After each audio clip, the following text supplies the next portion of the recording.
अस्सलाम वालेकुम रहमतुल्लाहि वबरकातुहू। तो गाइस आज हम एक ऐसी वीडियो देखने वाले हैं जो कि यूसीसी यानी कि यूनिफॉर्म सिविल कोड, इससे क्या हमें फ़ायदा है और क्या नुकसान है। तो आज हम ये वीडियो देखने वाले हैं। तो चलिए करते हैं गाइस वीडियो को स्टार्ट। भारत सरकार जल्द ही यूनिफॉर्म सिविल कोड यानी यूसीसी को लागू करने वाली है। अगर ऐसा होता है तो मुसलमानों के निकाह, तलाक, विरासत और शरीयत के तमाम कानून रद्द हो जाएंगे। यूसीसी का असर सिर्फ मुसलमानों पर ही नहीं पड़ेगा बल्कि इससे गैर मुस्लिम भी प्रभावित होंगे और देश के सिख, ईसाई और अन्य धर्म के लोगों को भी इसके नतीजे भुगतने होंगे। दरअसल भारत में सिविल केसेस यानी कि शादी, ब्याह, तलाक, विरासत और वक्फ के तमाम मामले सिविल कोड के अंतर्गत आते हैं और भारत में हर धर्म और हर समुदाय का अपना पर्सनल लॉ मौजूद है। हिंदू धर्म के लिए 1954 में एक अलग पर्सनल लॉ बनाया गया और ऐसा ही मुसलमानों के साथ किया गया। यानी अगर कोई मुसलमान विरासत, तलाक, शादी, विवाह इत्यादि के मामले कोर्ट ले जाता है तो उसका फैसला मुसलमानों के पर्सनल लॉ के तहत किया जाएगा और अगर कोई हिंदू शादी, विवाह, तलाक इत्यादि का मामला कोर्ट ले जाता है तो उसका फैसला हिंदू पर्सनल लॉ के मुताबिक होगा। भारत में ऐसा इसलिए है क्योंकि इस देश में बहुत सी विविधताएं मौजूद हैं। हर राज्य के अपने रीति रिवाज हैं और हर समाज की अपनी प्रथाएं हैं। अब ऐसे में कुछ लोग चाहते हैं कि वो यूसीसी लाकर इन सभी कानूनों को रद्द कर दें और सभी के धार्मिक फैसले एक कानून के मुताबिक किया जाए। लेकिन सवाल ये है कि क्या हिंदू, मुस्लिम, सिख, ईसाई या अन्य धर्म के लोग इसे स्वीकार कर पाएंगे, क्योंकि यूनिफॉर्म सिविल कोड दिखने में जितना आसान है उतना आसान है नहीं।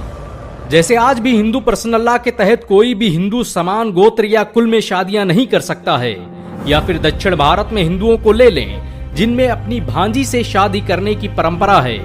वहीं दूसरी तरफ इस्लाम में 4 शादियों की इजाजत है और मुसलमान अपनी भांजी से या शरीयत द्वारा प्रतिबंधित किए गए रिश्तों में शादी नहीं कर सकते। ऐसे में अगर भारत में यूनिफॉर्म सिविल कोड लागू होता है तो ये कैसे तय होगा कि सारे धर्म के लोग किस विधि से शादी करेंगे, किस रिश्ते में शादी नहीं कर पाएंगे या फिर कितनी शादियां कर सकते हैं। क्या मुसलमानों को मंदिर में फेरे लेकर शादी करनी होगी या हिंदू मस्जिद में निकाह पढ़ेंगे, या सरकार इसके लिए कोई नई पद्धति या कोई नया तरीका ईजाद करेगी। ठीक इसी तरह विरासत के मामले में हिंदू धर्म, सिख धर्म और मुसलमानों के अलग अलग पर्सनल लॉज हैं। हिंदू धर्म में अगर किसी के पति की मौत हो जाती है और उसके कोई औलाद नहीं है तो उसकी संपत्ति पत्नी के बजाय हस्बैंड के बाप के पास चली जाएगी। अगर सरकार कानून लाती है और कहती है कि नहीं, ये संपत्ति अब उसकी पत्नी की है, तो क्या इस देश के हिंदू धर्म के लोग इसे स्वीकार कर पाएंगे? जबकि इसके विपरीत मुसलमानों में उनके पर्सनल लॉ में 1937 से ही ये प्रावधान है कि मरने वाले की पत्नी को उसकी संपत्ति में हिस्सा दिया जाए और बेटियों को भी विरासत में हक मिले। दरअसल भारत में यूसीसी यानी यूनिफॉर्म सिविल कोड को लागू करना बड़ा ही मुश्किल काम है। मुमकिन है कि भारत सरकार इस कानून को सिर्फ मुसलमानों के खिलाफ एक हथियार की तरह इस्तेमाल करे और वोट हासिल करने के बाद इसे ठंडे बस्ते में डाल दे, क्योंकि 1955 में जब हिंदू पर्सनल लॉ बोर्ड बना था तब इसका सबसे ज्यादा विरोध हिंदुओं ने ही किया था। खुद सरदार वल्लभ भाई पटेल और राष्ट्रपति राजेंद्र प्रसाद हिंदू पर्सनल लॉ के खिलाफ थे। ऐसे में अगर आज यूसीसी लाया जाता है तो इसका सबसे ज्यादा असर हिंदुओं पर पड़ने वाला है, क्योंकि इस बिल के तहत हिंदू धर्म की महिलाओं को उनकी बाप की संपत्ति में अधिकार मिल जाएगा और पत्नियां और बेटियां भी संपत्ति में हिस्सेदार होंगी। एक यूनिफॉर्म सिविल कोड होगा तो मंदिर में फेरे लेकर शादी करने की कोई मान्यता नहीं होगी या शादी के लिए गोत्र देखना अपराध माना जा सकता है, क्योंकि एक समान ही नागरिक संहिता होगी जिसके मुताबिक ही हिंदू मुसलमान शादी कर सकेंगे। भारत में मुस्लिम पर्सनल लॉ बोर्ड को खत्म करने के बाद एक से अधिक शादियों के करने पर भी पाबंदी लगाई जा सकती है।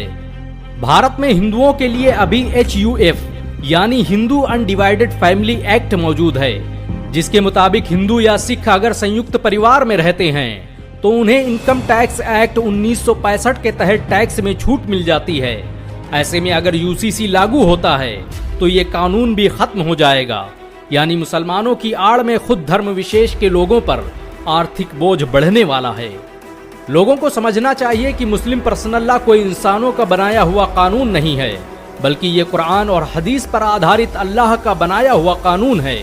इस्लाम और शरीयत ने मुसलमानों को शराब पीने, जुआ खेलने इत्यादि से मना किया है और शादी विवाह विरासत इत्यादि के तरीके बताए हैं जिसमें कभी कोई तब्दीली नहीं हो सकती। ऐसे में अगर कोई सरकार कानून बनाती है कि इस देश में रहने वाले को शराब पीनी पड़ेगी या निकाह के बगैर रहना पड़ेगा, तो इसे किसी भी सूरत में कबूल नहीं किया जा सकता। सोच कर देखिए कि क्या होगा अगर भारत में एक समान कानून के नाम पर हिंदू और मुसलमानों को उनकी धार्मिक रीतियों से शादी करने पर पाबंदी लगा दी जाए। भारत में इससे पहले भी 1963-1972 में यूनिफॉर्म सिविल कोड को लागू करने की कोशिशें की जा चुकी हैं, लेकिन हर बार हुकूमत को पीछे हटना पड़ा।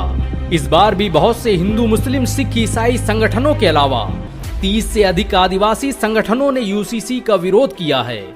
भारत में मुसलमान इस कानून का विरोध इसलिए कर रहे हैं क्योंकि पर्सनल लॉ के खत्म होने का मतलब है कि मुसलमानों को कुरान और सुन्नत से अलग होना पड़ेगा और उन्हें एक ऐसा कानून मानना पड़ेगा जिसमें शादी, विरासत, तलाक और तमाम मामले कुरान और सुन्नत से अलग होंगे। लोगों को अपनी जिंदगी एक ऐसे कानून के मुताबिक गुजारनी पड़ेगी जिसमें हराम और हलाल का कोई फर्क नहीं। आसान भाषा में कहा जाए तो यूसीसी के लागू होने के बाद भारत में शरीयत का कॉन्सेप्ट ही खत्म हो जाएगा। जैसे कि इस्लाम में निकाह कोई रस्म नहीं बल्कि ये शरीयत और दीन का हिस्सा है। ऐसे में अगर सरकार शादी के तरीके में निकाह को खत्म करती है तो ये चिंता की बात होगी। लॉ कमीशन ऑफ इंडिया ने यूसीसी के मुद्दे पर भारत के लोगों से राय मांगी है। आप इस स्क्रीन पर दिए गए QR कोड को स्कैन करके या नीचे दिए गए लिंक की मदद से यूसीसी के खिलाफ अपना वोट दर्ज कर सकते हैं। स्क्रीन पर दिए गए QR कोड को स्कैन करें या डिस्क्रिप्शन में दिए गए लिंक पर क्लिक करें और वेबसाइट खुलने पर सेंड ईमेल का बटन दबाएं। जीमेल ओपन होने पर सेंड ईमेल पर क्लिक करते ही आपका वोट यूसीसी के खिलाफ दर्ज हो जाएगा। व्हाट्सएप पर लिंक पाने के लिए आप स्क्रीन पर दिए गए नंबर पर मैसेज कर सकते हैं। वीडियो को लाइक करें और इस वीडियो को अपने दोस्तों और जानने वालों में शेयर करें ताकि ज्यादा से ज्यादा लोगों को इस कैंपेन का हिस्सा बनाया जा सके। आपका एक शेयर कौम की तब्दीली का जरिया बन सकता है। वीडियो आप लोगों को कैसा लगा कमेंट करके ज़रूर बताएं और वीडियो को लाइक नहीं किया तो वीडियो को भी लाइक कर दें और चैनल को भी सब्सक्राइब कर देना।